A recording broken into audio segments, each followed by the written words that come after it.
Chances are your favorite clothing brands are made overseas. From the tags in your closet to the top sellers on Amazon, Walmart, or Target, a label that says Made in America is tough to find. In fact, just 2.5% of the clothing sold in the United States is actually made here.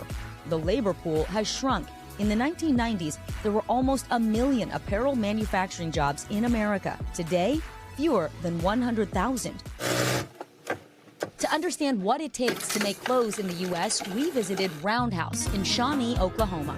It's one of the last remaining U.S. factories making jeans, jackets, and bib overalls from scratch with 100% American cotton. The clothes appeared in shows like Friends. Oh, not much. And How I Met Your Mother. Thanks. By the way, I really like those overalls. Founded in 1903, it is Oklahoma's oldest manufacturer. Vice President David Antosh says his family took over Roundhouse over 60 years ago with the goal of making affordable American jeans. For Roundhouse Jeans, American made is our heritage. Our goal is to make jeans here in America for $70 that the average American can buy. But staying made in America isn't easy, and the company has had to adapt to global realities. Today, more than 97% of clothing sold in the U.S. is made overseas, in places like China, Bangladesh, and Vietnam, where labor is much cheaper. And the U.S. has lost more than half its apparel makers, down to just 6,000. Compared to more than 15,000 25 years ago. What are some of the biggest challenges that you're up against now, trying to make all of these products in America? Well, Roundhouse Jeans' biggest challenge is workforce. There aren't any other American factories doing what we're doing. And so when we try to find new employees, we have to train them from scratch.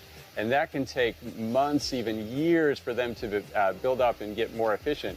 3/4 of the people who start don't make it through because the job is that tough. Yes, it's a very highly skilled job that requires a lot of patience. At this factory, giant rolls of denim 60 feet deep are cut by an electric saw into patterns that are then sewn by hand by Roundhouse's team of skilled sewers. Each pair of jeans takes 40 steps to complete.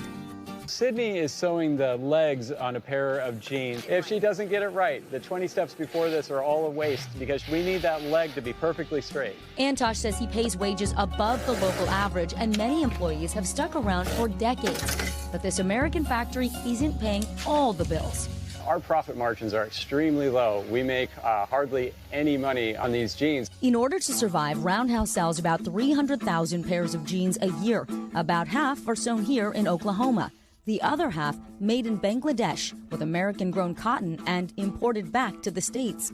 They're almost half the price of their American-made jeans, but earn much higher profits. So this company wouldn't be able to survive if you didn't have some products that were made outside of the U.S.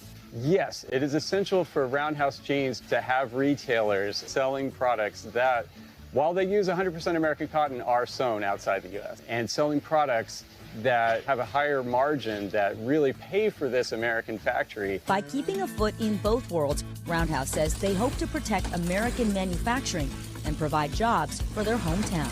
It really helps the community. There's very few factories like ours that still exist. Other companies, we've seen them go by the wayside because they have to start charging prices that are much higher. If we weren't here offering it at this price point, who would be? And that's why we're here. Now, another reason for the company's longevity, Roundhouse has been making these same products for generations. That actually helps keep U.S. production really efficient. In fact, all of the American-made clothing brands that we found online, they sell basics like jeans, T-shirts, or hoodies. It's the fast fashion with the latest trends. That stuff comes from overseas. By the way, I am actually wearing the men's Roundhouse jeans, the smallest pair. But good news, today they actually launched a woman's brand. So you can actually see that if you are looking for more of a female fit. But these are quite comfortable. They're nice. I mean, you can feel the fabric. They'll wear forever. Yeah. They'll actually last. Very sturdy. It's very cool to go inside the factory. I'm going to get me a pair of those overalls. Yeah, exactly. The world's largest maker of bib overalls, Al. Bring them back. Bring back the style. Yes. Hey, thanks for watching. And don't forget, you can catch the Today Show every morning on NBC or take Today when you're on the go. Just follow the Today podcast on Apple Podcasts, Spotify, or wherever you listen.